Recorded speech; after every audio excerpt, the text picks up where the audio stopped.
दुबईमध्ये आल्यापासून आहे ना मी फक्त 3 वेळा वडापाव खाल्ला आहे. अगोदर 2 वेळा तर आवडला नाही, फेकून दिला आणि ही तिसरी वेळ होती. ओके होता, अगदीच काही वाईट नव्हता. चटणी मिक्स दिलेली त्यामुळे जरा गोडूच लागत होता.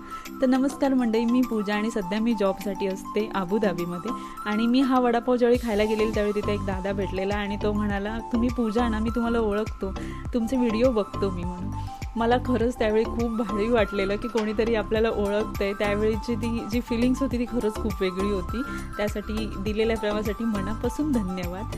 आणि मला आहे ना प्रचंड वडापाव आवडतो. कधीही कोणत्याही वेळेत द्या मी वडापाव खाणारच, म्हणजे एवढा मला वडापाव आवडतो. त्यात आमचं मालवणला हॉटेल आहे त्यामुळे तिथं देखील सकाळी फोन केल्यावर वडापावच्या चर्चा असतात.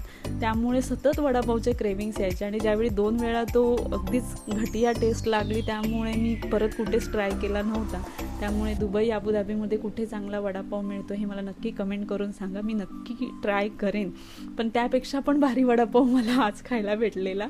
आणि आधी सुट्टी होती त्यामुळे अबुधाबीला आलेला आणि त्यानंतर एवढ्या दिवसाने सुट्टीने घरी यायचं, परत तो प्रवास करून यायचं, तर अर्थातच कोणीतरी अगदी आराम करेल. पण माझ्या बिचाऱ्या नवऱ्याने तसं न करता अगदी बाहेरून सगळं सामान वगैरे आणून अगदी वडापावचं प्रिपरेशन केलेलं होतं. म्हणजे मी डोक्यात विचार करत होती आता हा सुट्टीसाठी आली आहे, काय जेवण बनवू.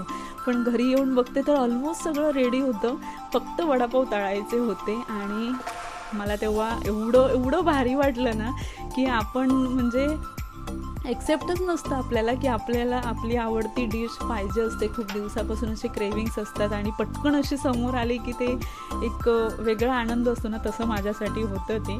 थँक्यू सो मच आधी. आणि खरंच म्हणजे मला माहिती आहे एवढा दमलेला वगैरे होताच तरी हे माझ्यासाठी